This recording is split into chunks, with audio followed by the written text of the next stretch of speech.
What's going on, my friends? Happy Sunday. Vitaliy Dubinin is here and welcome back to another episode of Today's in Crypto Show.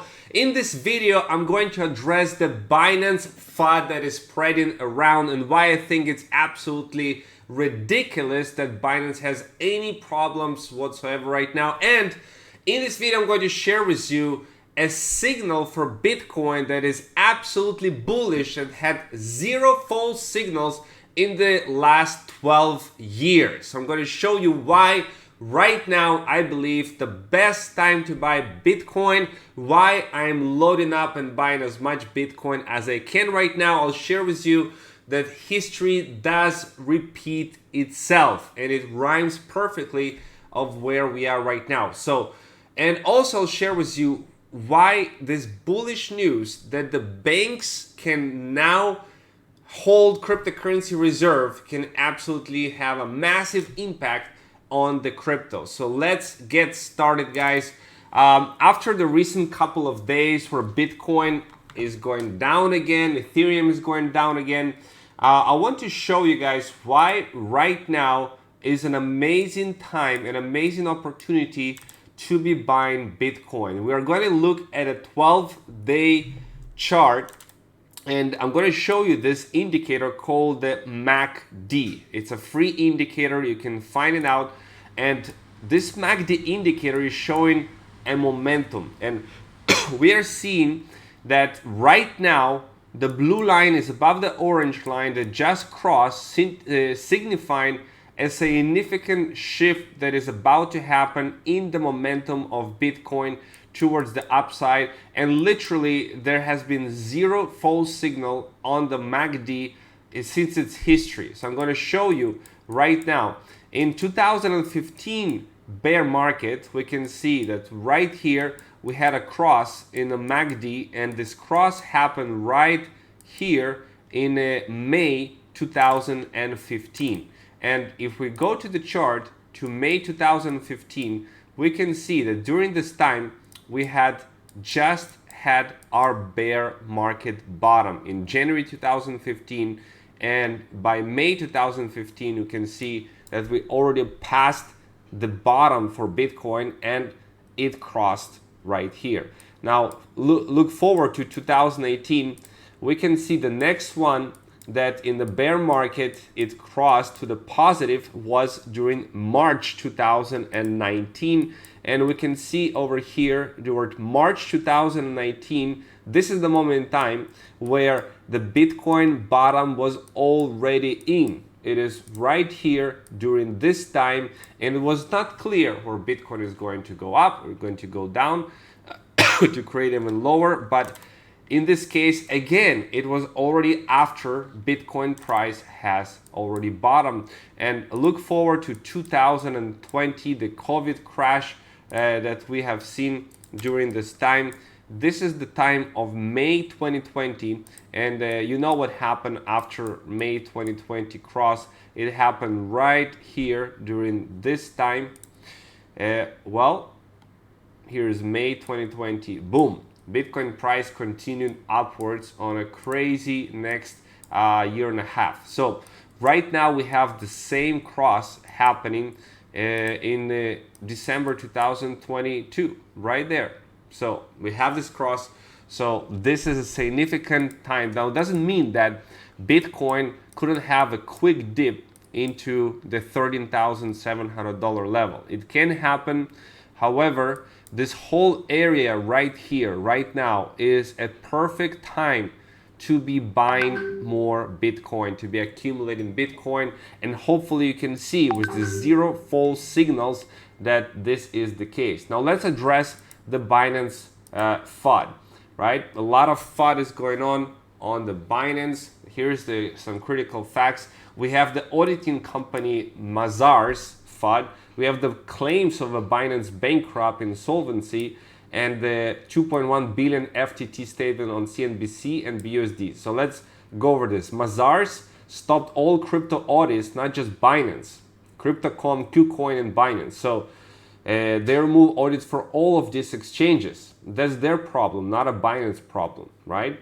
Then we are having this next point of the bank insolvency. Well, if you look according to DeFi Llama, the Binance centralized exchange has $55.88 billion total value locked. And according to Nansen Portfolio, we have $54.272 billion net worth right now. Now, we did see some withdrawals that was processed in Binance during this week, some net withdrawals, but it's just a mere 8% maximum of their total reserves. So we cannot say that this is a bank run. And in fact, if you go to CryptoQuant, you can see that the Binance assets and liabilities, according to the POR report, the net liability balance, excluding scope assets lent to customers, is 101% collateralized. Now, what it means is that Binance holds enough one-to-one to serve any customer withdrawal. If all 100% of the users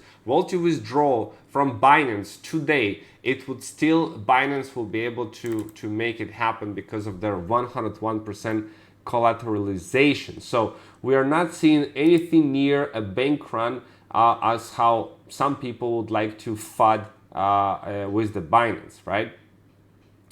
So then we have the next point.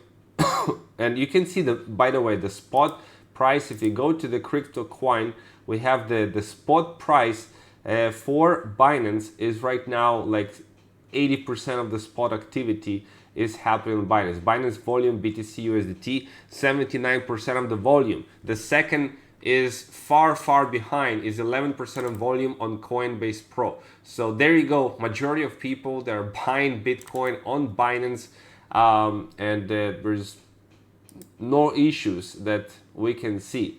Binance processed over $14 billion in withdrawals this week alone to on-chain data from Quant.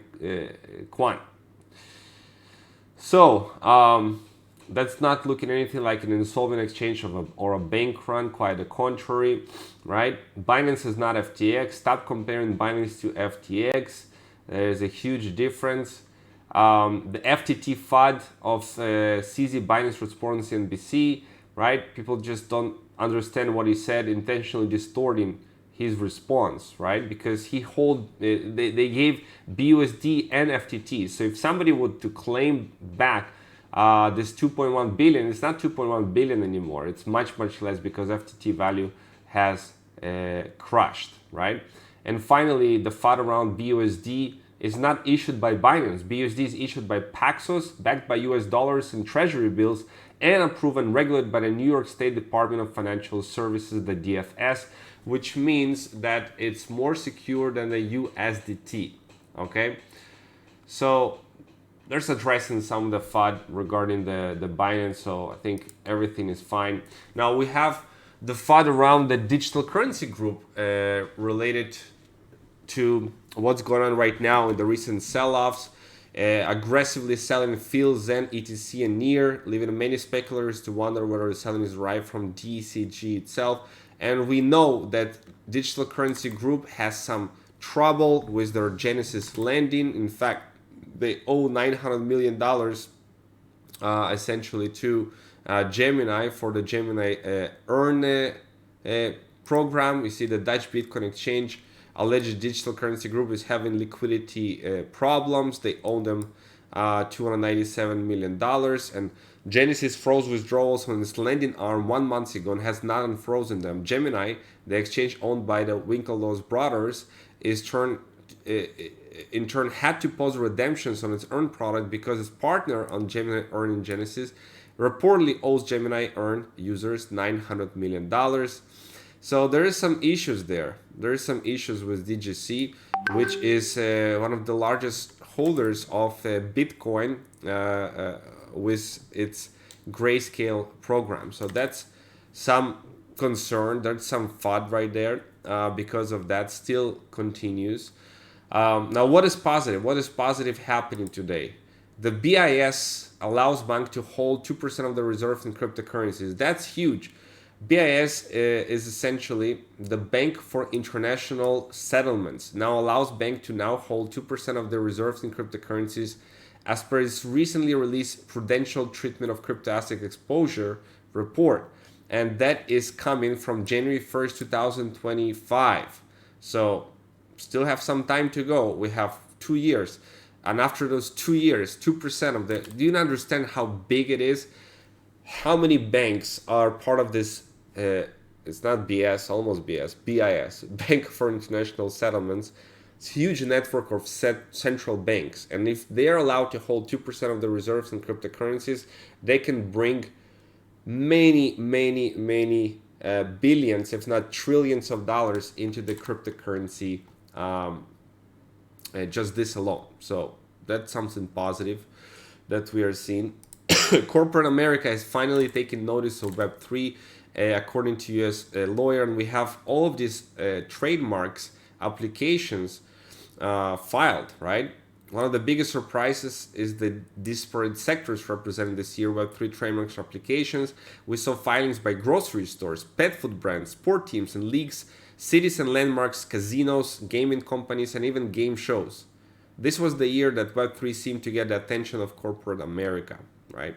So that's another positive. Now, from the negative side, we have the DeFi exchange Radium run on Solana is attacked, exploited by $2 million. So overall, it's not good for the DeFi space. Of course, the more we see some exploits like this happening, the less users kind of want to use the DeFi exchanges, right? But it is what it is, and the DeFi is learning from what's happening, from the mistakes, and getting better. But overall, it's a good thing that DeFi is here, and people can make their money work for them without any centralized company, right? What else is noteworthy on the news? Trump's NFT rollout was sold out, but some of them did not receive the NFTs, right? They minted them all to the wrong addresses, and some of the proponents of Trump is saying Trump needs to focus. If he doesn't want to take 2024 seriously, he should let his supporters know right now.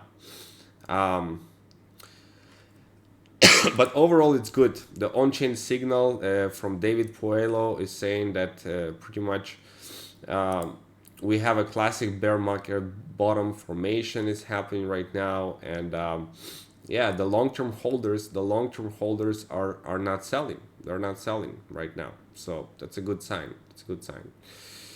And finally, I want to show you this complete map of Bitcoin cycles, the Bitcoin master plan. You can see that in the previous cycle, we have from bottom to bottom 1,428 days. And from this bottom to the next, the previous bottom, we've seen bottom expected November 2022, 1,421 days, right?